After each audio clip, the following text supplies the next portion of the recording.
One of the most important days as a psychology student in college, I was running late, as always. I had been caught up painting my latest work in my dorm. I still had paint all over my hands, and I didn't get the chance to change the dirty shirt I had been wearing. But my classmates had probably seen me looking worse. At that moment, I just needed to run. Hi there!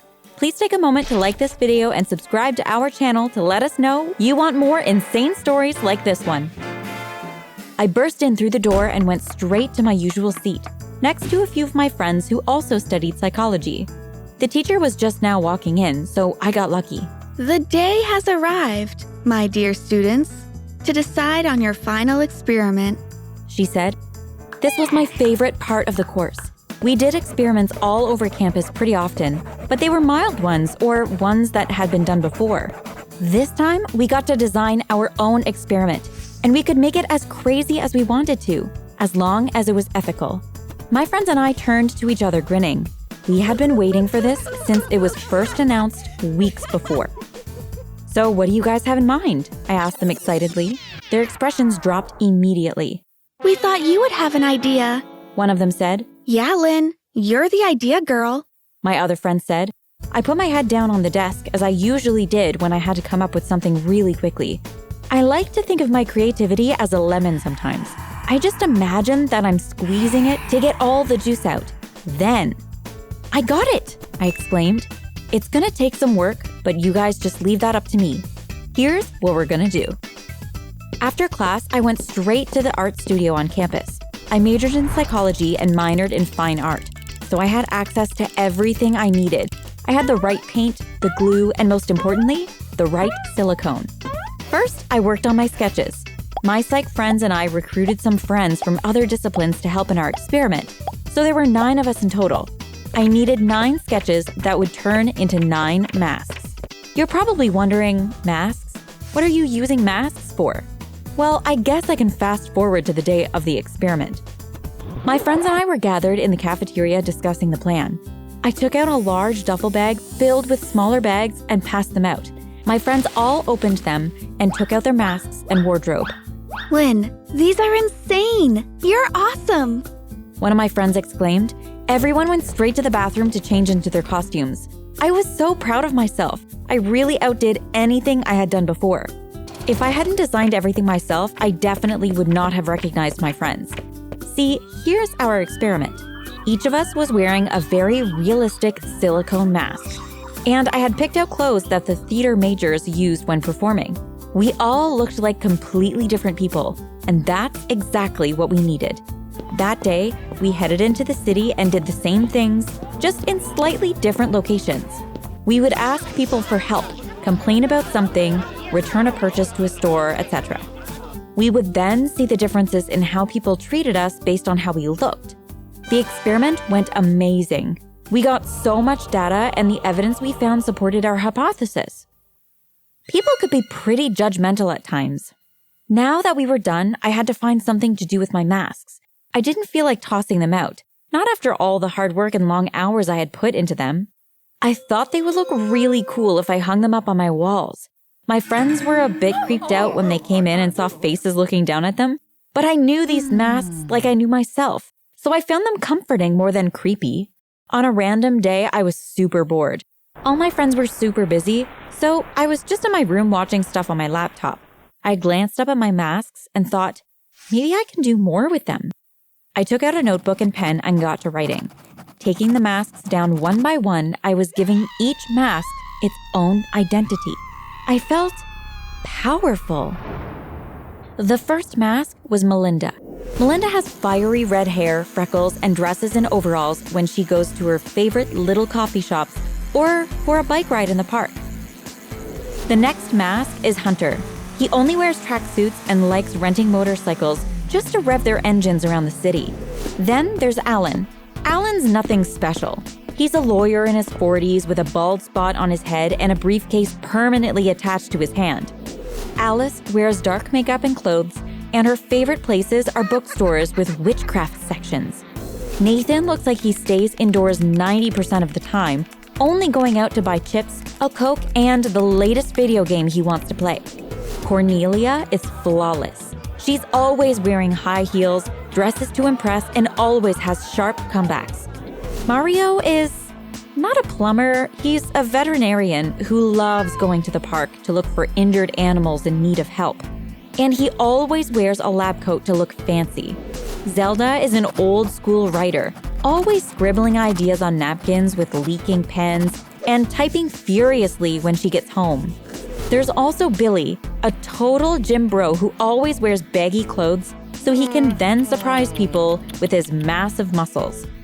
Finally, there's Lynn, me. I know I love art and I think psychology is interesting, but I don't know much else about myself. The only thing I know right now is that I love these masks, and I love being other people for a day or two. I got into the habit of dressing up like my characters and wearing their masks, just to do regular things like going for a bike ride as Melinda or buying groceries as Billy. It went great until I went to visit my family for the weekend. The only face I brought with me was Lynn. During dinner, I found myself getting anxious. There were so many people over and I was getting tired of being Lynn. My hands started to shake, and every time someone asked me a question about myself, I got teary-eyed. Because I could probably answer as Alan or Zelda, but as Lynn, I was clueless. I ran up to my room and started crying. I wanted to be able to escape my life and myself, and without my masks, I felt alone. I came back to college dying to be someone else. I realized I could use the masks to do things that I normally couldn't do. On one particular night, I decided to take a stroll around the city at night as Alan, the middle-aged lawyer. I was thinking about my recent divorce and how my mother warned me not to marry my ex-wife. When I walked past a dark alley and someone pulled a bag over my head, I felt something blunt hit the back of my head and I passed out. I woke up tied to a chair in a room lit up only by a naked light bulb. There were tall-built men around me, smirking and poking me awake. Wake up, mister. We have something for you to do. The tallest of the men said. He untied my hands and feet and yanked me up by the collar. I gulped when I realized that he was at least 1.5 feet taller than me. I was just glad he called me Mister, because that meant they still thought I was a little lawyer man. The tall guy dragged me over to a table in the middle of the room and whispered in my ear. What do I need to do to get you to marry this couple right here? I looked across the table to see 2 young people around my age. One of them was a cocky-looking guy, and the other was a shy-looking girl. I looked closely. Was she crying? I turned to the tall man, and that's when I recognized him. A friend of mine had told me about this city's gangs. The man in front of me was the leader of the Vipers. I looked behind the shy girl and recognized the leader of the rival gang, the Howlers. The man behind the girl pushed himself off the wall he was leaning on and said, Is this happening or what? I don't have all night. Be patient. The tall man barked.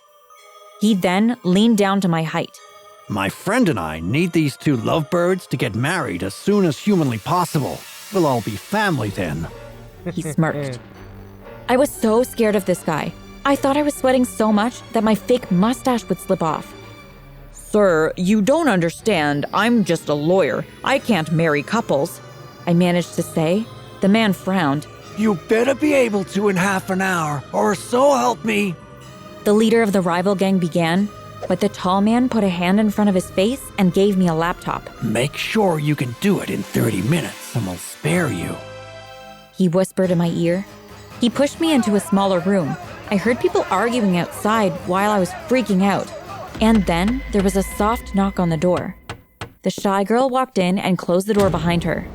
I'm here to make sure you're getting ordained and not contacting the outside, She said in a loud, monotone voice. My hands were shaking, but I managed to type, "How to get ordained," into the search engine. I heard sniffing next to me and turned to see the girl openly crying. My heart melted. Please don't do it, sir. I'll find a way to help you, but please don't marry me off to that brute. She sobbed quietly. I was sure that revealing my identity was the right choice.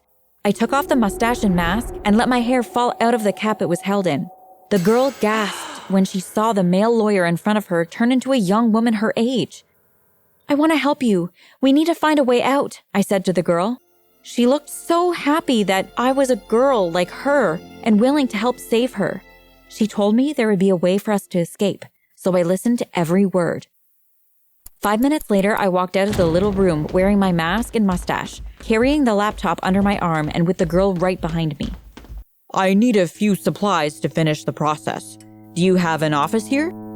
I asked as confidently as I could, though my legs were almost giving up holding my weight in fear. I can show him, said the girl behind me. The men in the room nodded, and the girl led me to the hallway. We walked quickly past the office and towards what she told me was the kitchen. When we reached the kitchen, the girl opened a heavy door that led to the garage of the building. It was completely empty, but so sketchy. When we saw there was no one behind us, we started sprinting. We ran down the street and she took me to a place I recognized and could find my dorm room. I stashed my disguise in a bush so anyone who followed us wouldn't recognize me. We arrived at my dorm quickly.